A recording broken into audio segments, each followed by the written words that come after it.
मैं इस बारे में बात करूंगी कि क्या ये हर किसी के लिए ज़रूरी है। और इंडियन पेरेंट्स, आप फटाफट से खुश मत हो जाना ये सोचकर कि मैं आपकी तरफ की बात करने वाली हूँ। और आजकल की जनरेशन और जेनजीज, आप ये मत सोचना कि आपकी तरफ की बात होने वाली है। मेरा जो नज़रिया है वो मिडिल पाथ है। तो मैं सेफ प्ले करूंगी? बिल्कुल नहीं। कुछ ऐसी चीज़ें हैं जो पेरेंट्स को अच्छी नहीं लगने वाली और कुछ ऐसी चीज़ें हैं जो जेनजी को भी अच्छी नहीं लगेंगी। तो आगे बढ़ते हैं। आपको क्या लगता है, लक ज्यादा इंपॉर्टेंट होता है या हार्ड वर्क? जर्नल लिखने का कोई फायदा होता है? ये सब चीजें मैंने कवर की हैं कुछ स्पेशल वीडियोस में जो सिर्फ मेंबर्स के लिए हैं।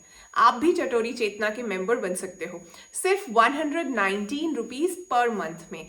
और वहाँ जो वीडियोस आती हैं वो सबके लिए हैं, सभी तरह के प्रोफेशंस के लिए, स्टूडेंट्स के लिए, होम मेकर्स के लिए, रिटायर्ड इंडिविजुअल्स के लिए।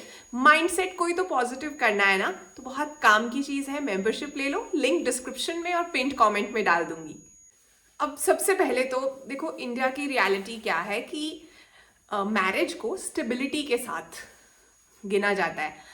सेटल हो गए, मतलब शादी हो गई तो सेटल हो गए, है ना। लेकिन स्टैटिस्टिक्स अब ये भी कह रहे हैं कि बहुत सी लड़कियां जो हैं वो सिंगल रहना चूज कर रही हैं।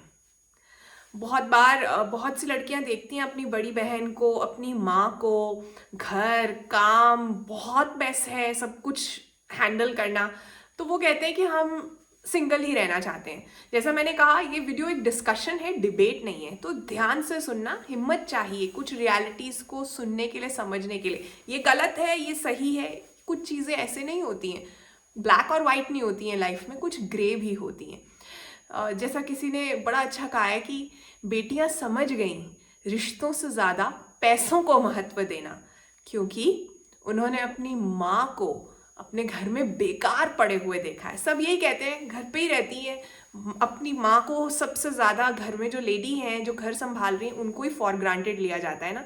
तो लड़कियों ने ये सब देखा है। मेरी एक फ्रेंड है, उनकी बड़ी बहन की शादी हुई, उन्होंने देखा कि मतलब शादी के बाद कितने सारे इश्यूज आते हैं। तो मतलब उसने उससे सीखा कि नहीं, मुझे अभी शादी नहीं करनी। उसका पर्सपेक्टिव है, लेकिन सच्चाई है ये भी हमारी सोसाइटी की। अब एक इंसिडेंट आपके साथ शेयर करूंगी, छोटी सी कहानी है, पेरेंट्स को भी रिलेटेबल लगेगी और बच्चों को भी। मेरी ना एक फ्रेंड, अब वो इंडिपेंडेंटली रह रही थी, अपना उसने घर ले लिया, और उसके पेरेंट्स ना बस उसको जब भी वो बताती थी ना कि मैंने ये खरीदा है, वो लिया है, या मेरे काम में मेरी ये अचीवमेंट है, उनके लिए ये सब अचीवमेंट्स, शादी कब कर रहे हो, यही सवाल होता था। तो जो उसने देखा ना कि उसने ना अपने पेरेंट्स को ना अपने साथ रहने के लिए बुलाया। कभी कभी ना पेरेंट्स जो है ना, उन्हें ये फीलिंग आती है, ये प्रेशर होता है कि यार ये अकेले रह जाएंगे हमारे बिना। उन्होंने जब देखा कि ये तो इतना अच्छा मैनेज कर रही है और इसको कोई अकेलापन नहीं है, ये अपने साथ रहती है, तो उन्हें भी थोड़ी सी अंदर से शांति मिली कि हाँ, मतलब this is the concept of life for her.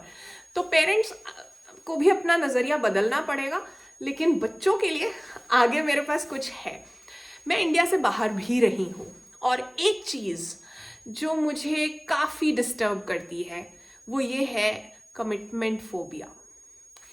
इस नाइट क्लब में कोई अच्छा लगा तो उसे ले आए, आजकल उसके साथ चल रहा है हमारा। फिर किसी रेस्टोरेंट में कोई लड़की अच्छी लगी, पेपर नैपकिन पर उसको लिख के भेजा, आर यू फ्री टुनाइट, उसके साथ डेट पे चले गए। प्यार तो होता ही रहता है, प्यार निभाना मुश्किल है भाई। शादी जो है ना, ये लगाम लगाती है। मैंने इंडिया से बाहर ये चीज़ देखी है, इतने ज़्यादा अनस्टेबल माइंडेड और अनस्टेबल लाइफ हो जाती है।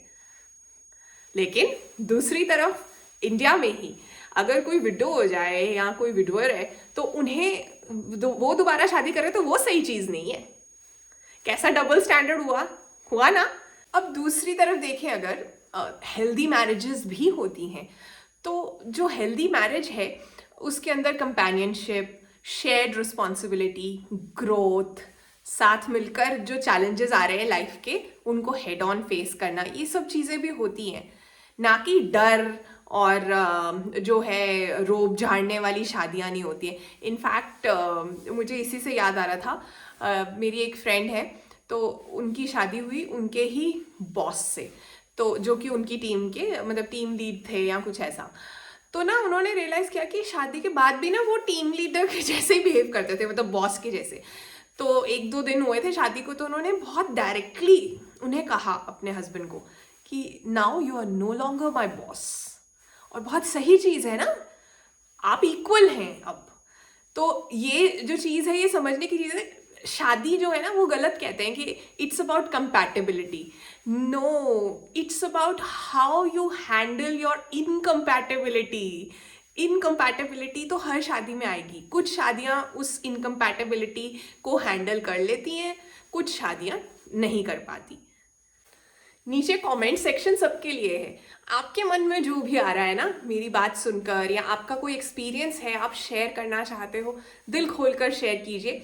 मैं यहाँ कमेंट सेक्शन में किसी को भी ये परमिशन नहीं देती कि वो किसी को जज करे। अब जज से मुझे याद आ रहा था, अभी एक रीसेंट इंटरव्यू में बरखा दत्त के साथ जया बच्चन ने कहा कि marriage is not necessary, it's an outdated institution. ठीक है, उन्होंने कहा शादी करना ज़रूरी नहीं है।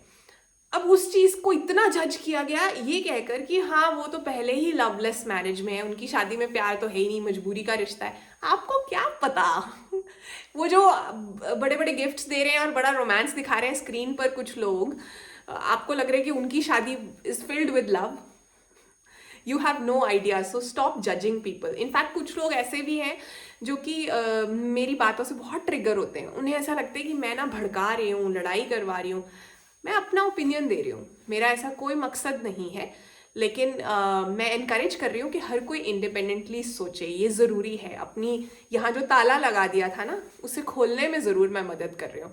तो कमेंट सेक्शन खुला हुआ है, वहाँ आप जाकर अपना ओपिनियन दे सकते हैं। अब ये भी होता है कि प्रेशर देना, फोर्स करना, जल्दी कर लो, लेट हो जाएगा, शादी लेट हो जाएगी, उम्र निकल जाएगी, ये सब भी होता है ना। पेरेंट्स का नज़रिया भी सही है, वो अपनी जगह सही है, क्योंकि उनकी भी इस तरह की ही जो है सोच बनी है कि मैरिज का मतलब है स्टेबिलिटी, मैरिज का मतलब है बस फाइनल टिक, अब उन्हें टेंशन लेने की ज़रूरत नहीं है। लेकिन असली में जो फोर्स्ड और प्रेशराइज्ड शादी है वो टॉक्सिक मैरिज भी हो सकती है ना। So forced marriages don't make a good future. Parents समझो इस चीज़ को। तो फोर्स नहीं किया जा सकता है। आपका जो नज़रिया है आप वो शेयर कर सकते हो, लेकिन इमोशनली ब्लैकमेल करना या बहुत सी कस्में देना, बड़े तरीके आजमाए जाते हैं। जो फंसे हुए हैं उन्हें पता होगा इस चीज़ में। उस सब के चक्कर में ना क्या होता है कि शायद आप तो चले जाओगे एज पेरेंट्स, आप ऊपर से जब देखोगे तो आप रियलाइज़ करोगे, लेकिन ऊपर से देखी हुई चीज़ें कोई लेसन ये शेयर नहीं करता ना। आप तब रियलाइज़ करोगे कि यार फोर्स ना किया जाता तो बेहतर था, है ना। और एक और चीज़ जो मैं नोटिस करती हूँ इस चीज़ के अंदर, देयर इज़ अ रीज़न। जब अगर आपकी कंपैटिबिलिटी या मैच बन चुका है किसी के साथ, आप इंटरेस्टेड हो किसी के लिए, उसके बाद एवं डिले करना जस्ट बिकॉज फैशनेबल है आफ्टर 30 शादी करना, 35 शादी करना, वो गलत है। क्योंकि असली में मुझे ऐसा लगता है आपकी आदतें इतनी ज़्यादा पक चुकी होती हैं जब आपकी एज बढ़ती जाती है, और शादी में बहुत सी एडजस्टमेंट्स करनी पड़ती हैं। तो आप जो हो एक दूसरे के लिए बदलने को ही तैयार नहीं होगे, चाहे वो आपकी पसंद का इंसान ही क्यों ना हो। क्योंकि जब आप किसी के साथ रहना शुरू करते हो तो बहुत से सरप्राइजेस उन्हें भी मिलते हैं आपकी तरफ से, और आपको भी मिलते हैं उनकी तरफ से। तो मेरा ये मानना है कि शादी के लिए मेंटली, इमोशनली, फिनेंशियली तैयार होना ज़रूरी है। शादी टाइम पास नहीं है, शादी थेरेपी नहीं है। जो कहते हैं शादी के बाद सब ठीक हो जाएगा, ऐसा कुछ नहीं होता, और प्रॉब्लम्स हो जाती हैं। और शादी स्टेटस सिंबल तो प्लीज़ बिल्कुल नहीं है, उसे स्टेटस सिंबल की तरह मत ट्रीट करो। मैंने कहीं बहुत बढ़िया चीज़ पढ़ी थी, जोक की तरह ले सकते हो, और इसी नोट पे हम एंड करेंगे वीडियो को, कि जब लव मैरिज के बाद शादी में कुछ प्रॉब्लम्स हो ना तो पेरेंट्स कहते हैं हमने तो पहले ही ना बोला था। और अगर अरेंज मैरिज के बाद कुछ प्रॉब्लम्स हो तो पेरेंट्स कहते हैं ये सब तो होता रहता है, एडजस्ट करो। सही है ना पेरेंट्स? तो अपना ध्यान रखिए और इस डिस्कशन में आप भी कंट्रीब्यूशन दीजिए, नीचे कमेंट सेक्शन में आपका नज़रिया ज़रूर शेयर कीजिए। Bye bye.